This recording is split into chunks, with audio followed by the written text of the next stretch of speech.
এই লাইলাতুল কদর বা বিধান দেয়ার রাত আসলে কোনটা? যেমন ধরেন একজন লোক হয়তো মারা গেল অথবা সে অসুস্থ হয়ে পড়ল। লাইলাতুল কদর শব্দের মানে লাইল মানে রাত, কদর মানে বিধান বা ক্ষমতা বা অনেক শ্রদ্ধা অথবা রাজকীয়। তাহলে লাইলাতুল কদরের মানে হচ্ছে ক্ষমতার রাত অথবা বিধান দেওয়ার রাত অথবা রাজকীয় রাত অথবা অনেক শ্রদ্ধার রাত। আর লাইলাতুল কদরের গুণের কথা যদি বলতে হয়, এটা যে রমজান মাসের শ্রেষ্ঠ রাত শুধু তাই নয়, সারা বছরের মধ্যে এটা হচ্ছে শ্রেষ্ঠ রাত। এই রাতে পবিত্র কোরআন অবতীর্ণ হয়েছিল। আল্লাহ সুবহানাহু ওয়া তাআলা পবিত্র কোরআনে বলেছেন, সূরা কদর অধ্যায় নম্বর ৯৭ আয়াত ১ থেকে ৫, ইন্না আনজালনাহু ফি লাইলাতুল কদর ওয়া মা আদরাকা মা লাইলাতুল কদর লাইলাতুল কদর খায়রুম মিন আলফি শাহর তানাজ্জালুল মালাইকাতু ওয়ার রূহু ফিহা বিইজনি রাব্বিহিম মিন কুল্লি আমর সালামুন হিয়া হাত্তা মাতলাল ফজর। যার মানে হচ্ছে নিশ্চয়ই আমি অবতীর্ণ করেছি এই বাণী পবিত্র কোরআন ক্ষমতার এই রাতে, বিধান দেয়ার এই রাতে। আর এই মহিমান্বিত রাত সম্পর্কে তুমি কতখানি জানো? ক্ষমতার এই রাত এটা হাজার মাস অপেক্ষা শ্রেষ্ঠ। এই রাতে ফেরেশতাগণ এবং রূহ তারা তাদের প্রতিপালকের অনুমতিক্রমে অবতীর্ণ হয় প্রত্যেক কাজে। শান্তি বজায় থাকে সকাল পর্যন্ত। তাহলে কোরআনের এই আয়াত থেকে আমরা জানতে পারি যে এই রাত লাইলাতুল কদর, ক্ষমতার রাত, বিধান দেওয়ার রাত, এটা সারা বছরের মধ্যে শ্রেষ্ঠ রাত। আর এই রাতেই পবিত্র কোরআন নাজিল হয়েছিল। আরও বলা হয়েছে এই ক্ষমতার রাত রাজকীয়, অনেক শ্রদ্ধার, মহিমান্বিত। যদি এই রাতে কোনো ভালো কাজ করেন, সেটা হাজার মাসের কাজের চেয়ে অনেক বেশি ভালো কাজ হবে। এখন হাজার মাসকে 12 দিয়ে ভাগ করেন, সেটা হবে 83 বছরেরও বেশি। এটা মানুষের গড়পড়তা আয়ুর চেয়েও বেশি সময়। যদি আল্লাহর ইবাদত করেন এই একটা রাতে, সেটা আপনার সারা জীবনের ইবাদতের চেয়ে ভালো। এছাড়াও বলা হয়েছে যে এই রাতে ফেরেশতাগণ এবং রূহ পৃথিবীতে নেমে আসেন আল্লাহ সুবহানাহু ওয়া তাআলার অনুমতিক্রমে। আর এই রাতে শান্তি বজায় থাকে সকাল পর্যন্ত। এছাড়াও পবিত্র কোরআনে উল্লেখ করা হয়েছে সূরা দুখান অধ্যায় নম্বর 44 আয়াত ৩ ও ৪ যে আমি তো এই পবিত্র কোরআন অবতীর্ণ করেছি এক আশীর্বাদের রজনীতে, আর শয়তান সম্পর্কে সতর্ক করেছি।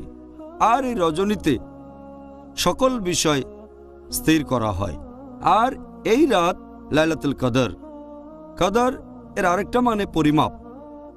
এটা আছে পবিত্র কোরআনে সূরা কামার অধ্যায় নম্বর 54 আয়াত নম্বর 49। নিশ্চয়ই আমি প্রত্যেক জিনিস সৃষ্টি করেছি নির্ধারিত অনুপাত এবং পরিমাপে।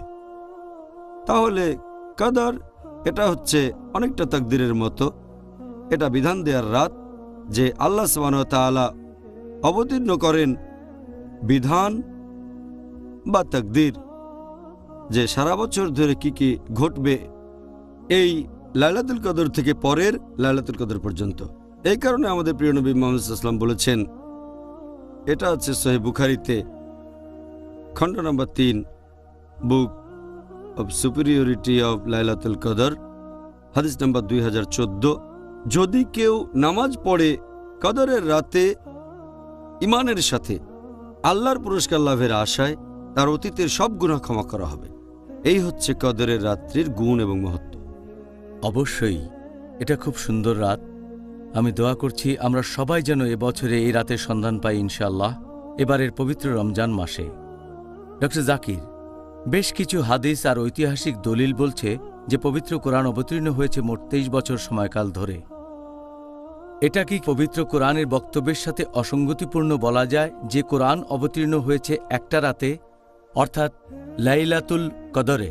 সহিহ হাদিস আর ঐতিহাসিক দলিলের মধ্যে কোনো রকম অসঙ্গতি নেই বা কোরআনের সাথে।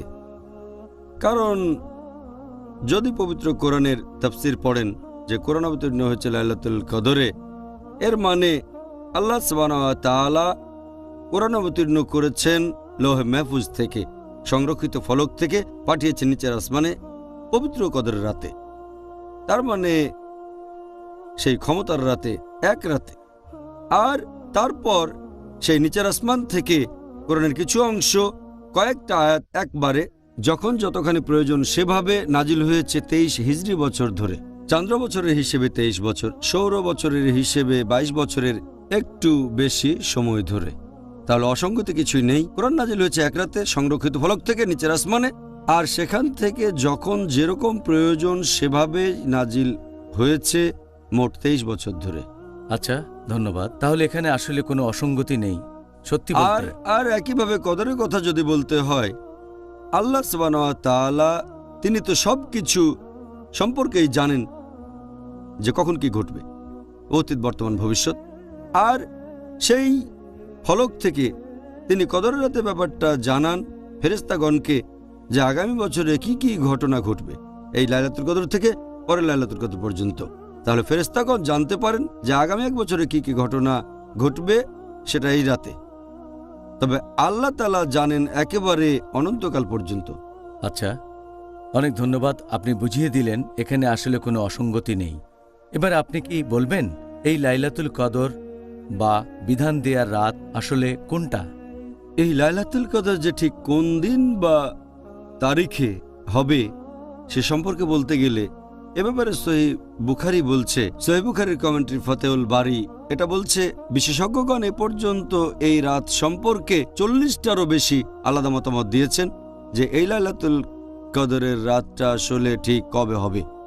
অনেকে বলেন এটা রমজান মাসের প্রথম রাত হবে, কেউ বলেন রমজানের সপ্তম রাত, কেউ বলেন 19তম রাত, এরকম বিভিন্ন মতামত। তবে সহিহ হাদিস অনুযায়ী সবচেয়ে সঠিক সময় যেটা, সেটা হচ্ছে রমজানের শেষ 10 দিনের মধ্যে কোনো একটা বেজোড় রাত। এই হাদিসটা আছে সহিহ বুখারীতে খণ্ড নম্বর 3, এই 3 নম্বর খণ্ডের বুক অব লাইলাতুল কদর, হাদিস নম্বর 2017। আমাদের নবী মুহাম্মদ সাল্লাল্লাহু আলাইহি ওয়াসাল্লাম বলেছেন যে তোমরা লাইলাতুল কদরের রাতকে খুঁজবে রমজান মাসের শেষ 10 দিনের বেজোড় রাতগুলোর মধ্যে। এটা হচ্ছে সবচেয়ে খাঁটি। এছাড়াও আরেকটা হাদিস সহিহ বুখারীতে খণ্ড নম্বর 1 বুক অব ঈমান, হাদিস নম্বর 49, আল্লাহ রাসূল মুহাম্মদ সাল্লাল্লাহু আলাইহি ওয়াসাল্লাম বলেছেন যে তিনি একবার বাইরে বেরিয়েছেন মুসলিমদেরকে বলার জন্য যে লাইলাতুল কদর ঠিক কোন রাতটাতে হবে। তখন তিনি দেখলেন যে দুজন মুসলিম পুরুষ একে অন্যের সাথে মারামারি করছে, ঝগড়া করছে। নবী বলেছেন যে অমুক লোক আর অমুক লোক, দুই মুসলিম ঝগড়া করছে। তখন আল্লাহ সুবহানাহু ওয়া তাআলা নবীর জ্ঞানটা নিয়ে নিলেন, তার মানে নবী ভুলে গেলেন। তখন নবী বললেন এটা হয়তো মুসলিমদের জন্য ভালো, তাই লাইলাতুল কদরকে খোঁজো রমজানের শেষ 10 দিনের মধ্যে, পঞ্চম, সপ্তম অথবা নবম রাতের মধ্যে। এই অপশনগুলো দিয়েছেন আল্লাহর রাসূল লাইলাতুল কদরের জন্য। এছাড়াও আরেকটা হাদিস আছে, এটা সহিহ মুসলিমে খণ্ড নম্বর 2 বুক অব ফাস্টিং, হাদিস নাম্বার 2364। উবাই বিন কাব রাদিয়াল্লাহু আনহু তিনি বলেছেন, আল্লাহর নামে বলছি, আমি শুনেছি শুবা বলেছেন যে খুব সম্ভবত লাইলাতুল কদরের রাত এটা হচ্ছে 27 রোজায়, কারণ আমাদের নবী সাল্লাল্লাহু আলাইহি সাল্লাম তিনি আমাদেরকে এই রাতে নামাজ পড়তে বলেছেন। তাহলে এই হাদিস অনুযায়ী খুব সম্ভবত এটা 27 রোজার আগের রাতে।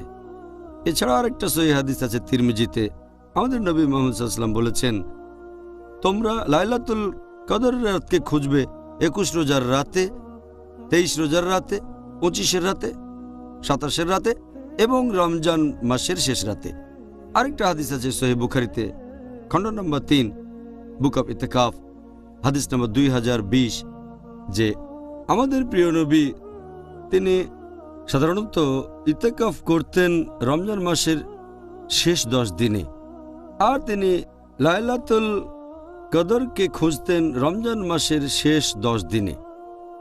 এছাড়াও আরও একটা হাদিস আছে সহিহ মুসলিমে খণ্ড নম্বর 2 বুক অব ফাস্টিং, হাদিস নাম্বার 2621, যে নবী মুহাম্মদ সাল্লাল্লাহু আলাইহি ওয়াসাল্লাম বলেছেন যে তোমরা কদরের রাতকে খোঁজো, লাইলাতুল কদর শেষ 10 রাতে।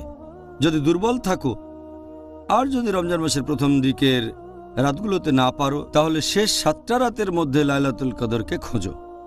আরও একটা হাদিস আছে সহিহ বুখারীতে, খণ্ড নম্বর 3 নম্বর খণ্ডের বুক অব লাইলাতুল কদর, হাদিস নম্বর 2015। নবী মুহাম্মদ সাল্লাল্লাহু আলাইহি ওয়াসাল্লাম বলেছেন যে কদরের এই রাত এটা পড়বে রমজান মাসের শেষ 7টা দিনের ভেতরে। এরকম রেকর্ড থেকে আমরা জানতে পারি যে লাইলাতুল কদর এটা খুব সম্ভবত রমজান মাসের শেষ 7 দিনের ভেতরে। এই কারণেই বেশিরভাগ বিশেষজ্ঞ, এদের মধ্যে আছেন শেখ উতাইমি, শেখ বিন বাজ, বেশিরভাগ বিশেষজ্ঞই বলেছেন এটা কেউ জানে না যে লাইলাতুল কদরের সঠিক রাত কোনটা, এই মহিমান্বিত রাত কবে, সেটা কেউ জানে না। তবে এই রাতটা রমজান মাসের মধ্যেই আছে, আর খুব সম্ভবত রমজানের শেষ 10 রাতের ভেতরেই এটা পড়বে, আর খুব সম্ভবত রমজানের শেষ 10 রাতের মধ্যেই বেজোড় রাতগুলোর একটাতে, খুব সম্ভবত এটা হবে 27 রোজার রাতে। কেউ একেবারে সঠিকভাবে দিনটা বলতে পারে না, তবে নিশ্চয়ই ইনশাআল্লাহ এটা পড়বে রমজানের শেষ 10 রাতের মধ্যে, সম্ভবত রমজান মাসের শেষ 10 রাতের মধ্যে বেজোড় রাতগুলোতে। বেশিরভাগ বিশেষজ্ঞ একথাই বলেন। আমরা যেন এই রাতের সন্ধান পাই ইনশাআল্লাহ। ডক্টর জাকির, আপনার মতে এই লাইলাতুল কদরের রাতকে গোপন করে রাখার কারণটা আসলে কি হতে পারে? আমরা এখানে যেটা ভাবতে পারি যে আল্লাহ সুবহানাহু ওয়া তাআলা কেন লাইলাতুল কদরের রাতটাকে এভাবে গোপন করে রেখেছেন, তার প্রথম কারণ হিসেবে বলতে পারি যে আল্লাহ সুবহানাহু ওয়া তাআলা চেয়েছেন আমরা দ্বিগুণ চেষ্টা করি যাতে আমরা আরও বেশি করে তার ইবাদত করতে পারি। এটাই প্রধান কারণ। যদি সঠিক দিনটা জানতাম তাহলে শুধুমাত্র সেদিন ইবাদত করতাম। 2 নম্বর, আল্লাহ সুবহানাহু ওয়া তাআলা যে কারণে এটা গোপন রেখেছেন সেটা হচ্ছে যাতে করে তিনি বুঝতে পারেন যে কারা সিরিয়াস বিশ্বাসী আর কারা সিরিয়াস না। সিরিয়াস বিশ্বাসী চেষ্টা করবে লাইলাতুল কদর যেন কোনোভাবে মিস না হয়ে যায়, সেই রমজান মাসের শেষ 10 দিনে বেশি করে ইবাদত করার চেষ্টা করবে, আর এছাড়া চেষ্টা করবে রমজানের শেষ 10 দিনে রাত জেগে ইবাদত করতে ভোর হওয়ার আগে পর্যন্ত। এভাবে সিরিয়াস আর নন সিরিয়াস বিশ্বাসীদের আলাদা করেছেন। এছাড়াও আল্লাহ সুবহানাহু ওয়া তাআলা আরও অনেক কিছু গোপন করে রেখেছেন। যেমন ধরেন, আল্লাহ সুবহানাহু ওয়া তাআলা বলেছেন যে যারা শুক্রবার আল্লাহর কাছে দোয়া প্রার্থনা করবে তাদের দোয়া কবুল করা হবে, কিন্তু আল্লাহ সঠিক সময়টা বলেননি, তাই শুক্রবারে অনেকে বেশিক্ষণ দোয়া করে। আরও একটা হাদিস আছে সহিহ বুখারীতে, খণ্ড নম্বর 3, হাদিস নাম্বার 2736। আমাদের নবী মুহাম্মদ সাল্লাল্লাহু আলাইহি ওয়াসাল্লাম বলেছেন যে আল্লাহর 99টা নাম আছে, 100-1, আর যে এই নামগুলো জানে সে বেহেশতে যেতে পারবে। তবে আল্লাহ সুবহানাহু ওয়া তাআলা বা নবী 99টা নামের সবগুলো বলেননি, আর আমরা আল্লাহ সুবহানাহু ওয়া তাআলার যতগুলো নাম জানি সেগুলোই মনে রাখার চেষ্টা করি। আমাদের নবী বলেননি যে আল্লাহ তাআলার সবচেয়ে মহান নাম কোনটা। এমন হলে আমরাও আল্লাহ তাআলার সবগুলো নাম বলতে পারতাম। এছাড়াও আল্লাহ সুবহানাহু ওয়া তাআলা সব আউলিয়াগণের নাম বলেননি যারা আল্লাহ সুবহানাহু ওয়া তাআলার বন্ধু। কোরআন হাদিসে কিছু নাম বলা হয়েছে, কিন্তু সবগুলো না। এমন হলে তাদের সবাইকে শ্রদ্ধা করতে পারতাম। এছাড়াও আল্লাহ সুবহানাহু ওয়া তাআলা আমাদের বলেননি কোন দিন আমরা মারা যাব। যদি আগে থেকে জানতাম 50 বছরে মারা যাব, তাহলে এখন একটু এনজয় করে নেই। 50 বছর আয়ু থাকলে শেষ কয়েক বছর অনুশোচনা করব। আমরা জানি না কখন মারা যাব, সেজন্য প্রস্তুত থাকবো। যদি এখনই মারা যাই, আমাদের হিসেবটা যেন পজিটিভ থাকে, আর তখন থেকে প্রস্তুত থাকব শেষ বিচারের দিনের জন্য। আমরা জানি না কখন মারা যাব, সেজন্য আমরা সব সময় ভালো কাজ করব যতটা করা সম্ভব। আর আল্লাহ সুবহানাহু ওয়া তাআলা এটাও বলেননি যে শেষ বিচারের দিন কোনটা। আল্লাহ পবিত্র কোরআনে বলেছেন সূরা লুকমান অধ্যায় নম্বর 31 আয়াত নম্বর 34 যে কিয়ামতের জ্ঞান শুধু আল্লাহর কাছে রয়েছে, তাই আমরা জানি না কবে মারা যাব অথবা কিয়ামত কবে, যাতে করে আমরা মেনে চলি আল্লাহ সুবহানাহু ওয়া তাআলার নির্দেশগুলো। এ কারণেই আল্লাহ সুবহানাহু ওয়া তাআলা লাইলাতুল কদরের রাতটা নির্দিষ্ট করে আমাদের বলেননি। আচ্ছা ডক্টর, তাহলে কারণটা জানা হলো। এখন আমি আপনার কাছে একটা ব্যাপারে একটু বিস্তারিতভাবে জানতে চাইব। আর আমার ধারণা আমাদের দর্শকরাও এই ব্যাপারটা সম্পর্কে জানতে চাইবেন যে আমরা মুসলিমরা ঠিক কোন নিয়মে এই রাতকে খুঁজব। হাদিসে ব্যাপারে গাইডলাইন দেওয়া আছে যে কিভাবে লাইলাতুল কদরকে খুঁজব। একটা হাদিস আছে সুনান আবু দাউদ খণ্ড নম্বর 1 বুক অব সালাহ হাদিস নম্বর 1370। আবু যর রাদিয়াল্লাহু আনহু তিনি বলেছেন যে আমরা আল্লাহর রাসূলের সাথে সাথে রমজানে রোজা পালন করতাম। নবী আমাদের নামাজ পড়ার জন্য কখনো ঘুম থেকে ডেকে তুলতেন না, শুধুমাত্র রমজান মাসের শেষ 7টা রাতে, শেষ সময় রাতের প্রথম তৃতীয়াংশে নামাজ পড়তাম। ষষ্ঠ রাতে তিনি আমাদের ঘুম থেকে ডেকে তুলতেন না, আর তারপর পঞ্চম রাতে তিনি আমাদের ঘুম থেকে ডেকে তুলতেন। আমরা নামাজ পড়তাম মাঝরাত পর্যন্ত। আর নবীর যখন যাওয়ার সময় হতো, সাহাবেগণ বলতেন, আপনি আমাদের সাথে সারা রাত নামাজ পড়লেন না কেন? তখন নবী বলতেন, ইমাম যতক্ষণ পড়ান ততক্ষণ নামাজ পড়লে ধরে নেওয়া হবে তোমরা সারা রাত পড়েছ। এছাড়াও আরেকটা হাদিস আছে সহিহ বুখারীতে খণ্ড নম্বর 3 নম্বর খণ্ডে বুক অব লাইলাতুল কদর হাদিস নাম্বার 2014, যে কেউ যদি নামাজ পড়ে লাইলাতুল কদরের রাতে পূর্ণ ঈমান নিয়ে আল্লাহর কাছে পুরস্কারের আশায়, তার আগের সব গুনাহ ক্ষমা করা হবে। এছাড়াও একটা হাদিস আছে তিরমিজিতে হাদিস নাম্বার 3512। হযরত আয়েশা রাদিয়াল্লাহু আনহা আমাদের নবীর স্ত্রী, তিনি আমাদের প্রিয় নবীকে জিজ্ঞেস করলেন যে আমি যদি লাইলাতুল কদর খুঁজে পাই তখন কি করব? তখন নবী বললেন যে তুমি তখন দোয়া করবে আল্লাহ তাআলার কাছে, বলবে যে হে আল্লাহ সুবহানাহু ওয়া তাআলা, তুমি তো পরম ক্ষমাশীল, তুমি ক্ষমা করা পছন্দ করো, সেজন্য আমাকে ক্ষমা করো।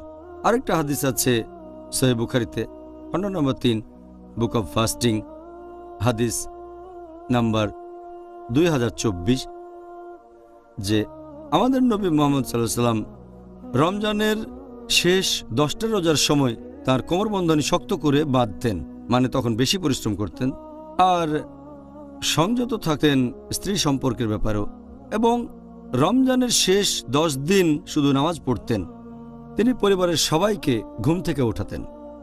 আরও একটা হাদিস সহিহ মুসলিমে খণ্ড নম্বর 2 বুক অব ফাস্টিং হাদিস নাম্বার 2644, যে নবী মুহাম্মদ সাল্লাল্লাহু আলাইহি সাল্লাম রমজান মাসের শেষ 10 রাতে আরও বেশি করে নামাজ পড়তেন, বেশি করে আল্লাহর ইবাদত করতেন, দোয়া করতেন, বেশি জিকির করতেন শেষ 10 রাতে।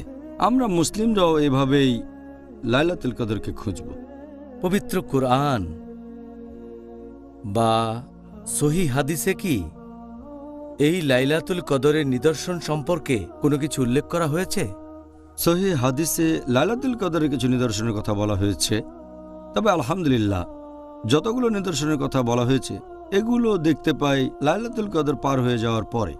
তাহলে এটাও আল্লাহ সুবহানাহু ওয়া তাআলার ইচ্ছা, তিনি চান না আমরা আগে জানতে পারি। যদি জানতে পারতাম তাহলে হয়তো শুধু সেই রাতেই ইবাদত করতাম, আর অন্যান্য রাতগুলোতে আমরা আল্লাহ সুবহানাহু ওয়া তাআলার ইবাদত খুব একটা হয়তো করতাম না।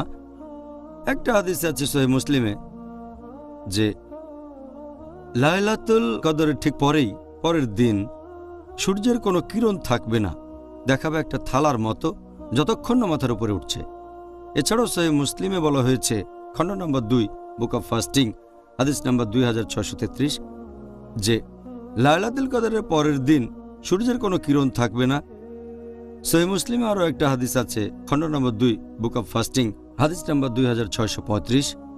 আমাদের নবী বলেছেন যে লাইলাতুল কদরের রাতে চাঁদটাকে দেখাবে একটা থালার মতো, মাসের শেষের চাঁদ যেরকম হয়। এই সহিহ হাদিসটা আছে তাবরানী আর ইবনে খুজাইমাতে, যে লাইলাতুল কদরের যে আলো সেটা খুব গরম হবে না, আবার হবে না খুব ঠান্ডাও। এটা হবে একটা সুন্দর রাত, সুখ শান্তির রাত। আর সূর্যটা লাইলাতুল কদরের পরের দিনে হবে হালকা এবং লালচে। তাহলে লাইলাতুল কদরের নিদর্শন সম্পর্কে হাদিসে এটুকুই বলা হয়েছে, তবে এই নিদর্শনগুলো দেখা যাবে লাইলাতুল কদরের পরে, যাতে করে আমরা আগে লাইলাতুল কদরকে খুঁজি। এই রকমই আসলে হওয়া উচিত। এখন আপনি কি বলবেন যে আমাদের নবী মুহাম্মদ সাল্লাল্লাহু আলাইহি সাল্লাম তিনি এই পবিত্র রমজান মাসের শেষ 10 দিনে কি কি পালন করতেন? আমি আগেও বলেছি, এই হাদিসটা আছে সহিহ বুখারীতে, খণ্ড নম্বর 3, বুক অফ এতেকাফ, হাদিস নাম্বার 2024। নবী মোহাম্মদ সাল্লাল্লাহু আলাইহি সাল্লাম রমজানের শেষ 10 দিনে কোমরবন্ধ শক্ত করে বাঁধতেন, আর রমজানের শেষ 10 দিন শুধু নামাজ পড়তেন। নিজের পরিবারকে ঘুম থেকে তুলতেন, তাদেরকে জাগিয়ে রাখতেন, বেশি করে নামাজ পড়তেন। এই হাদিস থেকে আমরা জানতে পারি নবী প্রথমে যে কাজটা করতেন, কোমরবন্ধ টাইট করতেন, মানে বেশি পরিশ্রম করতেন। দ্বিতীয়ত, তিনি স্ত্রীদের সাথে সম্পর্কের ব্যাপারেও সংযত থাকতেন, কারণ রমজানের শেষ 10 দিন ইতিকাফে বসতেন তিনি। আর ইতিকাফের একটা নিয়ম হচ্ছে স্ত্রীর সাথে মেলামেশা করা যাবে না। পবিত্র কোরআন বলছে সূরা বাকারা অধ্যায় নম্বর 2 আয়াত নম্বর 187। এছাড়াও তিনি তখন নামাজ পড়তেন রাতের বেশিরভাগ সময় বা পুরো রাত ধরে। এটা করতেন রমজানের শেষ 10 রাতে। নবী রাতের বেলায় নামাজ পড়তেন, আল্লাহ সুবহানাহু ওয়া তাআলার ইবাদত করতেন শেষ 10 রাতে। এটা বলা হয় যে সারা রাত ধরে নামাজ পড়া উচিত না, এটা হলো যে বছরের প্রত্যেকটা দিন রাত। এটা বাদে রমজানের শেষ 10 দিনে রাতের বেশিরভাগ সময় নামাজ পড়তে পারেন, এমনকি সারা রাতও পড়তে পারেন, এটার অনুমতি আছে। এছাড়াও বলা হয়েছে যে তিনি তার পরিবারকে জাগাতেন, তিনি নিশ্চিত করতেন যে তার স্ত্রীগণও যেন ঘুম থেকে উঠে আল্লাহ সুবহানাহু ওয়া তাআলার ইবাদত করে, লাইলাতুল কদরকে খুঁজে। এই পয়েন্টটাও মাথায় রাখতে হবে। এছাড়াও নবী বেশি করে চেষ্টা করতেন, বেশি নামাজ পড়তেন, বেশি করে দোয়া করতেন, বেশি জিকির করতেন, আল্লাহ তাআলার কাছে আরও যাওয়ার চেষ্টা করতেন রমজানের শেষ রাতগুলোতে। জাযাকাল্লাহ খায়ের। আচ্ছা ডক্টর, এবারে আরেকটা গুরুত্বপূর্ণ বিষয় নিয়ে বলবো। মহিলারা যখন আল্লাহর ইবাদত করছে আর লাইলাতুল কদরের সন্ধান করছে, এখন কোনো মহিলার যদি হয় পিরিয়ড, রক্তস্রাব, তখন সে রোজা রাখবে না, নামাজও পড়বে না। এরকম মহিলা কিভাবে খুঁজবে লাইলাতুল কদরকে? রজস্রাব হওয়া মহিলাদের কথা যদি বলতে হয়, তারা সব ধরনের ইবাদতই করতে পারবেন, সব ধরনের উপাসনা। রজস্রাব হওয়ার সময় পারবেন না নামাজ পড়তে, রোজা রাখতে, কাবার চারপাশে প্রদক্ষিণ করতে আর ইতিকাফ করতে। ইবাদতের এই 4টা কাজ বাদে রজস্রাব হওয়া মহিলা সব ধরনের ইবাদত করতে পারবে। মহিলারা রমজানের শেষ 10 দিনে যেটা করতে পারে যদি তখন রজস্রাব হয়, সেটা হচ্ছে সে অবশ্যই দোয়া করতে পারবে, প্রার্থনা করতে পারবে। আমাদের নবী বলেছেন, হাদিসটা আছে তিরমিজিতে 2370 নম্বর হাদিস, যে প্রার্থনা করা, দোয়া, এটা হচ্ছে শ্রেষ্ঠ ইবাদতগুলোর একটা। আর দোয়া একটা ইবাদত। আল্লাহর কাছে ক্ষমা প্রার্থনা করতে পারে, বলবে আস্তাগফিরুল্লাহ, আমি আল্লাহ তাআলার কাছে ক্ষমা চাচ্ছি। আর একটা হাদিসে হযরত আয়েশা রাদিয়াল্লাহু আনহা বলেছেন, এটার উল্লেখ আছে তিরমিজিতে, হাদিস নাম্বার 3512, যে হযরত আয়েশা রাদিয়াল্লাহু আনহা নবী সাল্লাল্লাহু আলাইহি সাল্লামকে জিজ্ঞেস করলেন যে যদি তিনি জানেন আজকের রাতে লাইলাতুল কদর, তাহলে তিনি কি করবেন? নবীজি তখন উত্তরে বললেন যে তুমি আল্লাহ তাআলার কাছে ক্ষমা প্রার্থনা করবে আর বলবে যে তুমি তো পরম ক্ষমাশীল, তুমি ক্ষমা করা পছন্দ করো, সেজন্য আমাকে ক্ষমা করো। তাহলে আল্লাহর কাছে ক্ষমা প্রার্থনা করাটাও সেরা ইবাদতের মধ্যে পড়ে। এছাড়াও রজস্রাব হওয়া মহিলারা যেটা করতে পারে রোজার শেষ 10 দিনে, সেটা হচ্ছে জিকির। যেমন ধরেন সে সময় বলতে পারে সুবহানাল্লাহি ওয়ালহামদুলিল্লাহি ওয়া লা ইলাহা ইল্লাল্লাহ ওয়াল্লাহু আকবার, যার মানে সকল মহিমা আল্লাহর, সকল প্রশংসা আল্লাহর, আল্লাহ সুবহানাহু ওয়া তাআলা ব্যতীত আর কোনো উপাস্য নেই এবং আল্লাহ সর্বশক্তিমান। আরও পড়তে পারে সুবহানাল্লাহি বিহামদি, মানে সকল মহিমা আল্লাহর এবং সকল প্রশংসা আল্লাহর। এছাড়াও পড়তে পারে সুবহান আল্লাহ ওয়াল আযীম, যে সকল প্রশংসা আল্লাহর, তিনিই মহান। তাহলে জিকির করতে পারবেন, যত বেশি জিকির করতে পারবেন ততই ভালো। এছাড়াও তারা পবিত্র কোরআন তেলাওয়াত করতে পারবে, কোরআনের অনুবাদ পড়তে পারবে। তাহলে এই সব ইবাদত করার মাধ্যমে তারা এই রাতে আল্লাহর কাছাকাছি আসতে পারবে।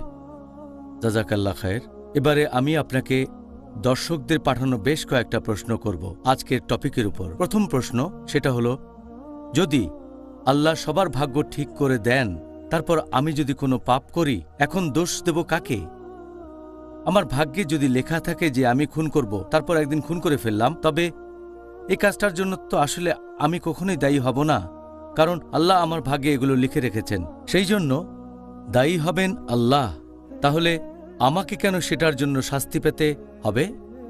এখন আপনার এই প্রশ্নটার উত্তর যদি বলতে হয়, এটা বেশ কমন প্রশ্ন, অনেকেই করে থাকে, বিশেষ করে অমুসলিমরা, যে আল্লাহ সুবহানাহু ওয়া তাআলা ভাগ্য ঠিক করে দিয়েছেন, আর এটা বোঝা একটু কঠিন। আমি আপনাদের বোঝার জন্য উদাহরণ দিচ্ছি যে আল্লাহ সুবহানাহু ওয়া তাআলার আছে ইলমে গায়েব, অদৃশ্য জিনিস সম্পর্কে জ্ঞান, তিনি ভবিষ্যৎ জানেন। একটা উদাহরণ দেই, ধরেন একটা ক্লাসে একজন টিচার আছেন যিনি ছাত্রদের পড়ান। 1 বছর যাওয়ার পরে পরীক্ষা শুরু হওয়ার আগে টিচার অনুমান করলেন যে এই ছেলেটা পরীক্ষায় ফার্স্ট ক্লাস ফার্স্ট হবে, এই ছেলেটা সেকেন্ড ক্লাস পাবে, এই ছেলেটা পরীক্ষায় ফেল করবে। যখন পরীক্ষা হয়ে গেল, তারপর রেজাল্ট বের হলো, ছাত্র এ ফার্স্ট ক্লাস ফার্স্ট হলো, ছাত্র বি পেল সেকেন্ড ক্লাস, ছাত্র সি ফেল করলো। এখন আমি আপনাদের প্রশ্ন করি যে যেহেতু টিচার আগে অনুমান করেছিলেন ছাত্র সি পরীক্ষায় ফেল করবে, এখন ছাত্র সি কি এটা বলতে পারবে যে টিচার অনুমান করেছিলেন বলেই আমি পরীক্ষায় ফেল করেছি? আমরাও জানি ব্যাপারটা এমন না। টিচার অনুমান করেছেন যে ছাত্র এ ফার্স্ট ক্লাস ফার্স্ট হবে, কারণ তিনি জানতেন এই ছেলেটা পড়াশোনা করে আর সে মেধাবী। ছাত্র বি সে হলো অ্যাভারেজ, ছাত্র সি পড়াশোনা মন নেই, ঠিক মতো ক্লাসও করতো না, ঠিক মতো লেখাপড়া করতো না, হোমওয়ার্ক করতো না। এইসব দেখে টিচার অনুমান করেছিলেন যে ছাত্র সি ফেল করবে, কিন্তু ছাত্র সি টিচারকে দোষ দেবে না যে টিচার অনুমান করেছিলেন আমি ফেল করব, সেজন্যই আমি ফেল করেছি। ফেল করার জন্য ছাত্র সি দায়ী। একইভাবে আল্লাহ সুবহানাহু ওয়া তাআলার আছে ইলমে গায়েব। যেমন ধরেন কোনো একজন মানুষ একটা রাস্তার মোড়ে আসলো, সেখান থেকে 5টা রাস্তা 5 দিকে গেছে, রোড 1 2 3 4 5। তার স্বাধীন ইচ্ছা আছে, সে যে কোনো রাস্তায় যেতে পারে, সে বেছে নিল রোড 3 নাম্বার। এখন আল্লাহ তার নিয়তে লিখে রেখেছেন সে 3 নাম্বার রোডে যাবে। ব্যাপারটা এমন না যে আল্লাহ লিখে রেখেছেন বলেই সে এই রাস্তায় যাচ্ছে, আসলে সেরকম না। যেহেতু সে 3 নাম্বার রুট বেছে নেবে, তাই আল্লাহ তাআলা আগে থেকেই লিখে রেখেছেন, কারণ আল্লাহর আছে ইলমে গায়েব। যেভাবে টিচার অনুমান করেছিলেন, এখানে আল্লাহ জানেন লোকটার স্বাধীন ইচ্ছা আছে, সে যে কোনো রাস্তা বেছে নিতে পারে, 5টা রাস্তার মধ্যে যে কোনোটা, কিন্তু গেল 3 নম্বর রোডে। আল্লাহ আগে থেকে জানেন লোকটা 3 নম্বর রোডেই যাবে, সেজন্য আল্লাহ তার তকদিরে লিখে রাখলেন সে যাবে 3 নম্বর রোডে। এরপর 3 নম্বর রাস্তা দিয়ে যাচ্ছে, কিছুক্ষণ পরে আরেকটা মোড়ের সামনে আসলো, 1 2 3 নম্বর রাস্তা বেছে নিল। যেহেতু সে 3 নম্বর রাস্তা বেছে নেবে, আল্লাহ এটা আগে থেকে জানতেন, তারা আছে ইলমে গায়েব। আল্লাহ লিখলেন কিছুক্ষণ সময় পরে লোকটা আরেকটা মোড়ে আসবে, আর সে লোকটা আবার 3 নম্বর রাস্তাটা বেছে নেবে। ব্যাপারটা এমন না যে আল্লাহ তার তকদিরে লিখেছেন 3 নম্বর রাস্তায় যাবে, এজন্যই সে 3 নম্বর রাস্তায় যাচ্ছে। যেহেতু সে 3 নম্বর রাস্তায় যাবে, আল্লাহ আগেই লিখে রেখেছেন। এটা বোঝা একটু কঠিন, তবে আল্লাহ তাআলার রয়েছে ইলমে গায়েব।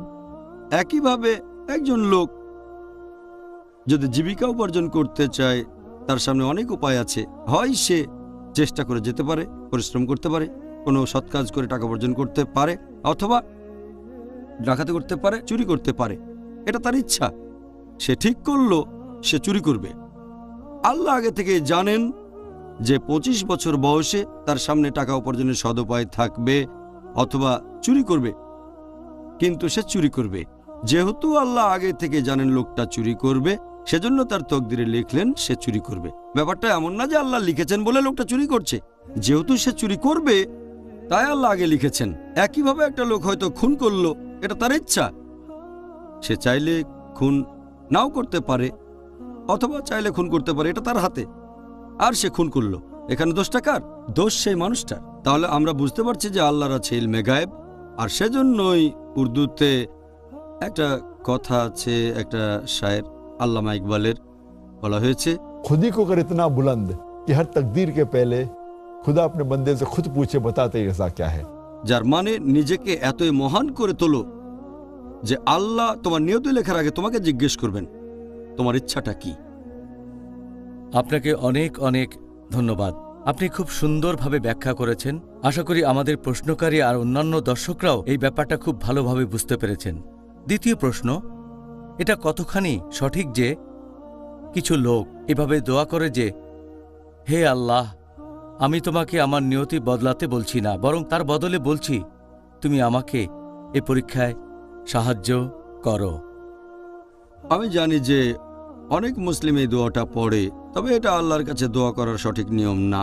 কারণ আল্লাহ আমাদের বলেছেন যে আমরা তার কাছে প্রার্থনা করতে পারি, যে কোনো কিছু ক্ষমা প্রার্থনা করতে পারি, ভালো জিনিস চাইতে পারি। আমরা এটাও বলতে পারি, যদিও আমাদের নিয়তিতে লেখা আছে যে খারাপ কিছু ঘটবে, অশুভ কিছু ঘটবে আমার জীবনে, তবুও ভালো জিনিস আমি চাইতে পারি। তাই এভাবে বলা ভুল যে আমি তোমার বিধান বদলাতে বলছি না, তবে আমাদের সাহায্য করো। আর পবিত্র কোরআনে বলা হয়েছে, সূরা ফালাক অধ্যায় নম্বর 13, এখানে বলা হয়েছে যে কুল আউযু বিরাব্বিল ফালাক, বলো আমি আশ্রয় প্রার্থনা করছি এই ভোরের স্রষ্টার, তিনি যা সৃষ্টি করেছেন তার অনিষ্ট হতে। তাহলে আমরা আল্লাহর কাছে ক্ষমা প্রার্থনা করছি অনিষ্ট হতে, আশ্রয়ের জন্য। এই হাদিসটা আছে সহিহ বুখারীতে, খণ্ড নম্বর 9, বুক অব কদর, হাদিস নাম্বার 6616।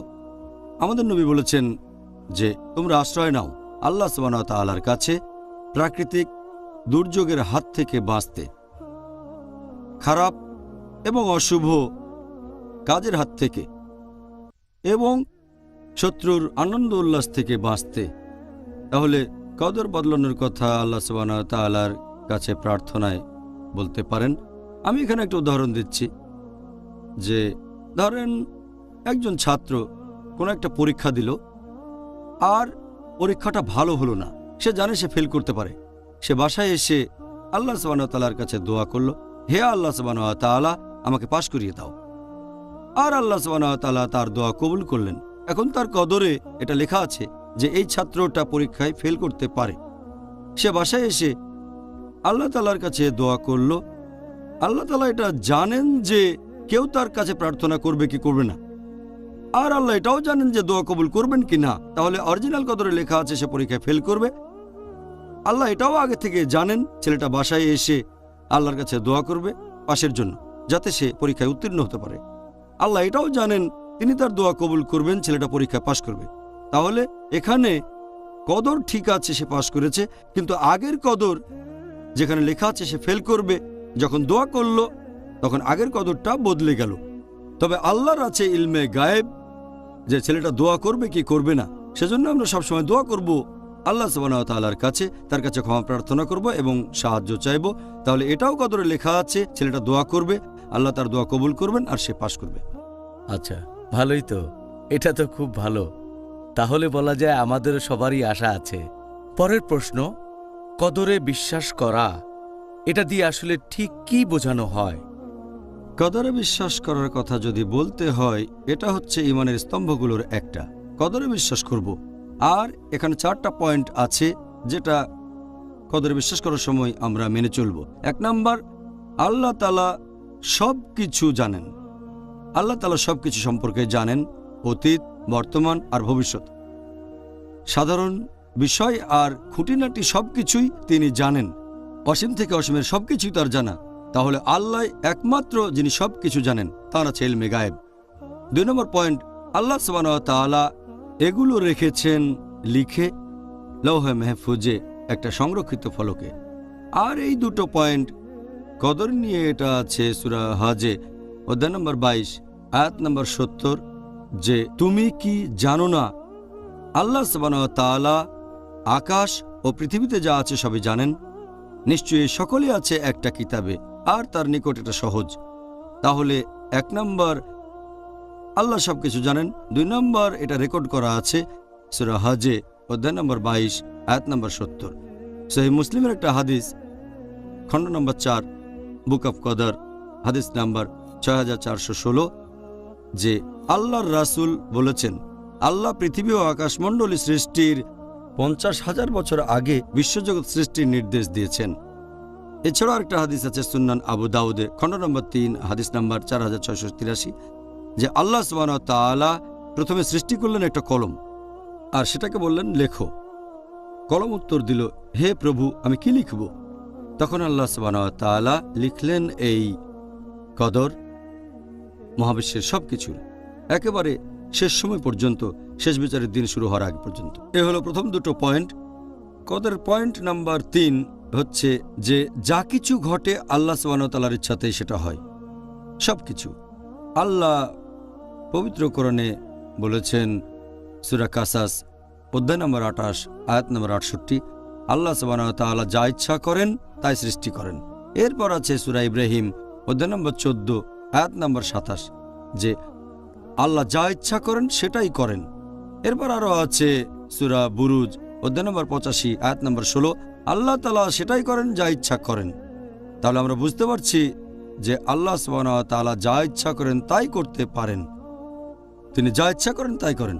আর এরপর কোরআন বলছে সূরা ইমরান অধ্যায় নম্বর 3 আয়াত নম্বর 6, যে আল্লাহ সুবহানাহু ওয়া তাআলা মাতৃগর্ভে যেভাবে ইচ্ছা তোমাদের আকৃতি দেন। পবিত্র কোরআনে সূরা নিসা অধ্যায় নম্বর 4 আয়াত নম্বর 90, যে আল্লাহ যদি চাইতেন তাহলে তাদেরকে ক্ষমতা দিতেন, তারা তোমাদের সাথে যুদ্ধ করত। এরপর হচ্ছে সূরা আনাম অধ্যায় নম্বর 6 আয়াত নম্বর 112, আল্লাহ সুবহানাহু ওয়া তাআলা বলেছেন যদি আল্লাহ চাইতেন তাহলে তারা এটা করত না। কদরের ব্যাপারে 4 নম্বর পয়েন্ট হলো যা কিছু ঘটবে তার সবকিছুই আল্লাহ তাআলার সৃষ্টি, যা কিছু ঘটবে তার সবকিছু সৃষ্টি আল্লাহ তাআলার। আর আল্লাহ পবিত্র কোরআনে বলেছেন সূরা জুমার অধ্যায় নম্বর 39 আয়াত নম্বর 62, যে আল্লাহ তাআলা হলেন সবকিছুর স্রষ্টা আর তিনি হলেন সবকিছুর অভিভাবক, সবকিছুর কর্মবিধায়ক। এছাড়াও আল্লাহ কোরআনে বলেছেন সূরা ফুরকান অধ্যায় নম্বর 25 আয়াত নম্বর 2, যে আল্লাহ সুবহানাহু ওয়া তাআলা আকাশমণ্ডলীয় পৃথিবী সৃষ্টি করেছেন যথাযথ অনুপাতে। এরপর পবিত্র কোরআনে সূরা সাফফাত অধ্যায় নম্বর 37 আয়াত নম্বর 96, আল্লাহ সৃষ্টি করেছেন তোমাদের আর তোমরা যা কিছু তৈরি করো। এখন সবকিছু সৃষ্টি করেছেন আল্লাহ সুবহানাহু ওয়া তাআলা এবং এই মহাবিশ্বের সবকিছু তিনি নিয়ন্ত্রণ করেন। তার মানে কিন্তু এই না যে মানুষের স্বাধীন ইচ্ছায় তিনি বাধা দেন। আমাদের স্বাধীন ইচ্ছা আছে, কোরআনের অনেক জায়গায় আর সহিহ হাদিসে এই প্রসঙ্গে বলছে যে আমাদের স্বাধীন ইচ্ছা আছে, শরিয়া এই কথা বলছে, আর আমরাও জানি দৈনন্দিন জীবনে আমরা স্বাধীন ইচ্ছা প্রয়োগ করি। এছাড়াও আল্লাহ পবিত্র কোরআনে বলেছেন সূরা বাকারা অধ্যায় 2 আয়াত নম্বর 223, এখানে স্ত্রী সহবাসের কথা বলছে যে তোমরা তোমাদের শস্য ক্ষেত্রে গমন করতে পারবে যেভাবে ইচ্ছা, তার মানে স্বাধীন ইচ্ছা। এরপরে আরও আছে সূরা তাগাবুন অধ্যায় নম্বর 64 আয়াত নম্বর 16, যে তোমরা আল্লাহকে যথাসাধ্য ভয় করো, তার কথা শোনো এবং মেনে চলো। এছাড়া আরও আছে সূরা বাকারা অধ্যায় 2 আয়াত নম্বর 286, যে আল্লাহ সুবহানাহু ওয়া তাআলা কারো উপরেই তার সাধ্যের অতিরিক্ত দায়িত্ব অর্পণ করেন না। ভালো যা কিছু উপার্জন করে সে প্রতিফল তার, আর মন্দ যা করে সে প্রতিফলও তার জন্য। এটার ভিত্তিতে বলা যায় প্রত্যেক মানুষের স্বাধীন ইচ্ছা আছে। আর আমাদের দৈনন্দিন জীবনেও এটা দেখি, যেমন ধরেন আল্লাহ সুবহানাহু ওয়া তাআলা কিছু জিনিস আগে ঠিক করে রেখেছেন। তিনি আগে ঠিক করে রেখেছেন মৃত্যুর ব্যাপারটা আর জন্মের ব্যাপারটা, এগুলো বাদে সব জায়গায় আল্লাহ স্বাধীন ইচ্ছা দিয়েছেন। আমি চাইলে হাত উপরে তুলতে পারি অথবা হাত নামাতে পারি, আমি চাইলে হাঁটাচলা করতে পারি অথবা বসতে পারি, এটা আমার ইচ্ছা। তবে কিছু জিনিস যেমন ধরেন আমাদের হার্টবিট, এটা চলে আল্লাহ সুবহানাহু ওয়া তাআলার ইচ্ছায়। আমি যদি চাই হার্টবিট বন্ধ করব, সেটা আমি পারবো না। আর শীত লাগলে আমরা ঠান্ডায় কাঁপি, আমি চাইলে কাঁপুনি বন্ধ করতে পারবো না, এটা আল্লাহ সুবহানাহু ওয়া তাআলার ইচ্ছা। তাহলে আল্লাহ মানুষকে স্বাধীন ইচ্ছা দিয়েছেন, সেজন্য মানুষ যদি কোনো খারাপ কাজ করে, কোনো পাপ করে, এজন্য সে দায়ী নিজে। আল্লাহ পবিত্র কোরআনে আমাদের নির্দেশ দিয়েছেন কোনটা ভালো আর কোনটা খারাপ। জাযাকাল্লাহ খায়ের। ডক্টর জাকির, পরের প্রশ্ন, এটাকে কি পবিত্র কোরআনের অসঙ্গতি হিসেবে উল্লেখ করা যায় যে কোরআনের অনেক আয়াতই এরকম বলা হয়েছে যে সবকিছু ঘটে আল্লাহ সুবহানাহু ওয়া তাআলার ইচ্ছায়, আবার কোরআনে আরেকটা উল্লেখ করা হয়েছে যে ভালো সবকিছু আল্লাহর তরফ থেকে আর খারাপ বা মন্দ কিছু আমাদের নিজেদের কারণে? কোরআনে এরকম অনেক আয়াত আছে যেখানে বলা হয়েছে যে যা কিছু ঘটে সবকিছু আল্লাহ সুবহানাহু ওয়া তাআলার ইচ্ছা। আগের প্রশ্নের উত্তরে এটা বলেছি। আবার পবিত্র কোরআনে আছে সূরা নিসা অধ্যায় নম্বর 4 আয়াত 79, কল্যাণকর যা কিছু ঘটে তা আল্লাহ সুবহানাহু ওয়া তাআলার ইচ্ছায়, যা অকল্যাণকর সেগুলো সব মানুষের কারণে। হঠাৎ করে দেখলে মনে হবে এটাতে বোধহয় অসঙ্গতি, তবে যদি একটু ভালো করে দেখেন এখানে কোনো অসঙ্গতি নেই। যেমন ধরেন ইলেকট্রিসিটি আসে হেড পাওয়ার স্টেশন থেকে, পাওয়ার আসছে হেড স্টেশন থেকে। এটা দিয়ে চালাতে পারেন বিভিন্ন জিনিস, বিভিন্ন রকমের যন্ত্রপাতি, বিভিন্ন মেশিনারি। কিন্তু আপনি যদি আঙ্গুল দেন কোনো একটা তারে, তাহলে শক খাবেন। পাওয়ার আসছে হেড স্টেশন থেকে, হেড ইলেকট্রিক স্টেশন, কিন্তু যদি সেখানে আঙ্গুল দেন যে কাজটা আসলে আপনার মোটেও করা উচিত না, তাহলে শক খাবেন। ভালোটা আসছে পাওয়ার স্টেশন থেকে, কিন্তু যদি পাওয়ার বিচ্ছিন্ন করা হয় সে হেডকোয়ার্টার থেকে, তাহলে আপনি শক খাবেন না। শখ খেলে বলতে পারবেন না যে হেড স্টেশন থেকে পাওয়ার আসছে, এজন্য তারাই দায়ী। আপনি নিজেই তো সেই বিদ্যুতের তারে হাত দিয়েছিলেন, দোষটা আপনার। তবে পাওয়ার আসছে হেড ইলেকট্রিক স্টেশন থেকে। আমি আরেকটা সহজ উদাহরণ দিই, যে বাবা পরিবারের প্রধান, উপার্জন করেন, পরিবারের জন্য খরচ করেন, তাহলে সেই বাবা সব ধরনের খরচের জন্য দায়ী। আর একই সাথে তিনি ছেলেকে হাত খরচ দেন। এখন হাত খরচের টাকা দিয়ে সেই ছেলে হয়তো জুয়া খেললো, অ্যালকোহল পান করলো, এখানে দোষটা কার? জুয়া খেলা আর অ্যালকোহল পান করার জন্য এখানে দায়ী হচ্ছে সেই ছেলেটা, কিন্তু টাকা আসছে বাবার কাছ থেকে। ঘটনাটা ঘটছে তার বাবার টাকা দিয়ে, কিন্তু এর জন্য দায়ী কে? ছেলে। একইভাবে সবকিছু আল্লাহ সুবহানাহু ওয়া তাআলার ইচ্ছাতেই হয়, তবে ভালো কিছু ঘটলে সেটা আল্লাহ সুবহানাহু ওয়া তাআলার কাছ থেকে, খারাপ কিছু আমাদের নিজেদের কারণে। আশা করি এই উদাহরণে আপনারা এটা বুঝতে পারবেন যে এই আয়াত দুটোতে কি বলা হয়েছে এটা অসঙ্গতি নয়, বরং এখানে পরিষ্কার করা হয়েছে। আচ্ছা, ধন্যবাদ ডক্টর জাকির। আপনি খুব সুন্দরভাবে উত্তর দিয়েছেন, আর আমাদের দর্শকরাও এটা ভালোভাবে বুঝতে পারবেন ইনশাআল্লাহ। ডক্টর জাকির, আজকের অনুষ্ঠানে আপনার কাছে আমার শেষ প্রশ্ন হচ্ছে যে একজন মুসলিমের জীবনে কোনো বিপর্যয় আসলে সে তখন কিভাবে তার সামনে দাঁড়াবে? তার নিয়তিতে লেখা এই বিপর্যয়কে সে কিভাবে মোকাবেলা করবে? এ ব্যাপারে আগেও বলেছি, যখন একজন মানুষের জীবনে কোনো বিপর্যয় এসে হাজির হয়, সেটা হয় একটা পরীক্ষা, নয়তো একটা শাস্তি। যদি এটা হয় শাস্তি, একথা আছে সূরা হুদ অধ্যায় 11 আয়াত 82, আল্লাহ সুবহানাহু ওয়া তাআলা 2 জনপদকে উল্টে দিয়েছিলেন, কওমে লূত, এবং তাদের উপর ক্রমাগত প্রস্তর কঙ্কর বর্ষণ করেছিলেন। তার মানে এটা ছিল শাস্তি। যদি শাস্তি হয়ে থাকে তাহলে সেই লোক আল্লাহ তাআলার কাছে ক্ষমা প্রার্থনা করবে এবং তওবা করবে। সেই খারাপ কাজ করা তখনই বন্ধ করবে, পাপ থেকে বিরত থাকবে, প্রতিজ্ঞা করবে যে আর কখনো করবে না। যদি ক্ষতিটা পূরণ করা যায় তাহলে সে চেষ্টা করবে, আর আল্লাহর কাছে ক্ষমা চাইবে। যদি এটা হয় একটা পরীক্ষা, আল্লাহ কোরআনে বলেছেন সূরা বাকারা অধ্যায় নম্বর 2 আয়াত নম্বর 155, যে নিশ্চয়ই তোমাদের পরীক্ষা করব কিছু ভয় এবং ক্ষুধা দিয়ে, এবং ধন সম্পদ, জীবন আর ফল ও ফসলের ক্ষয়ক্ষতি দিয়ে, এবং শুভ সংবাদ দাও তাদেরকে যারা ধৈর্যশীল ও অধ্যবসায়ী। এরপর পবিত্র কোরআনে আছে সূরা বাকারা অধ্যায় নম্বর 2 আয়াত 156, যে বিপদে পড়লে তারা বলে ইন্না লিল্লাহি ওয়া ইন্না ইলাইহি রাজিউন, আমরা তার কাছ থেকে এসেছি, তার কাছে ফিরে যাব। এখানে তাদের কথা বলা হয়েছে যারা বিশ্বাসী। যদি কোনো রকম বিপর্যয় আসে, যদি সে ভুল করে অথবা যদি সে কোনো পাপ কাজ করে, তাহলে তওবা করবে আর ক্ষমা প্রার্থনা করবে। যদি পরীক্ষা হয় তাহলে সে ধৈর্য ধরে থাকবে, আর সে তখন সবুর করবে আর বলবে ইন্না লিল্লাহি ওয়া ইন্না ইলাইহি রাজিউন। যেমন ধরেন একজন লোক হয়তো মারা গেল অথবা সে অসুস্থ হয়ে পড়ল, তখন আমরা বলবো যেটা কোরআনে আছে, ইন্না লিল্লাহি ওয়া ইন্না ইলাইহি রাজিউন, আমরা তার কাছ থেকে এসেছি, তার কাছে ফিরে যাব। আর পবিত্র কোরআনে সূরা তাওবা অধ্যায় নম্বর 9 আয়াত নম্বর 51, আল্লাহ যা নির্দিষ্ট করেছেন সেটা ব্যতীত আমাদের আর অন্য কিছু হবে না, আল্লাহ আমাদের রক্ষাকারী। আর মুমিনদের বলো তারা যেন আল্লাহ সুবহানাহু ওয়া তাআলার উপর নির্ভর করে। এরপর আরও আছে সূরা তাগাবুন অধ্যায় নম্বর 64 আয়াত নম্বর 11, আল্লাহ তাআলার অনুমতি ব্যতীত কোনো বিপদই কখনোই আমাদের উপর আপতিত হয় না, এবং কেউ আল্লাহকে বিশ্বাস করলে আল্লাহ তার অন্তরকে সুপথে পরিচালিত করেন। এরপর কোরআনে আছে সূরা জুমার অধ্যায় নম্বর 39 আয়াত নম্বর 10, যে যারা ধৈর্যের সাথে অধ্যবসায়ী হয় তাদের জন্য রয়েছে অপরিমিত পুরস্কার। এরপর পবিত্র কোরআনে সূরা বাকারা অধ্যায় নম্বর 2 আয়াত নম্বর 153, ইয়া আইয়ুহাল্লাযীনা আমানু ইসতাঈনু বিস-সাবরি ওয়াস-সালাহ ইন্নাল্লাহা মা'আস-সাবিরিন, হে মুমিনগণ, আল্লাহর সাহায্য প্রার্থনা করো ধৈর্য, অধ্যবসায় ও নামাজের মাধ্যমে। নিশ্চয়ই আল্লাহ আছেন তাদের সাথে যারা ধৈর্যশীল ও অধ্যবসায়ী। তাহলে আমরা হব ধৈর্যশীল ও অধ্যবসায়ী। আরেকটা হাদিস, এটা আছে সহিহ মুসলিমে খণ্ড নম্বর 4 হাদিস নম্বর 7138, নবী মুহাম্মদ সাল্লাল্লাহু আলাইহি সাল্লাম বলেছেন, বিশ্বাসীদের কাজগুলো বেশ অদ্ভুত। যদি তার জীবনে কিছু ভালো ঘটে সে আল্লাহ তাআলাকে ধন্যবাদ জানায়, আর যদি সে বিপদে পড়ে তখন ধৈর্যশীল অধ্যবসায়ী হয়। তার জন্য পরকালে ভালো জিনিস অপেক্ষা করছে। তাহলে যদি কোনো রকম বিপর্যয় আসে, যদি তার ভুল থাকে সে শুধরে নেবে, তা না হলে ধৈর্যের সাথে অধ্যবসায়ী হবে। কারণ আল্লাহ বলেছেন, তোমরা সাহায্য প্রার্থনা করো আল্লাহ সুবহানাহু ওয়া তাআলার ধৈর্য অধ্যবসায় নামাজের মাধ্যমে। নিশ্চয়ই আল্লাহ তাদের সাথে আছেন যারা ধৈর্যশীল ও অধ্যবসায়ী। জাজাকাল্লাহ খায়ের। আবারও ধন্যবাদ ডক্টর জাকির।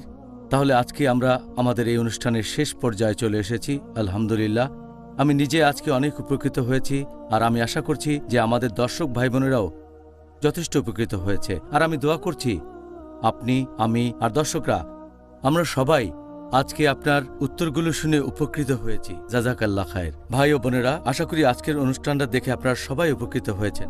আপনাদের সাথে আবার দেখা হবে এই অনুষ্ঠানে আগামীকাল, আর সেদিন আমাদের আলোচনার টপিক হবে ইতিকাফ। আসসালামু আলাইকুম ওয়া রাহমাতুল্লাহি ওয়া বারাকাতুহু।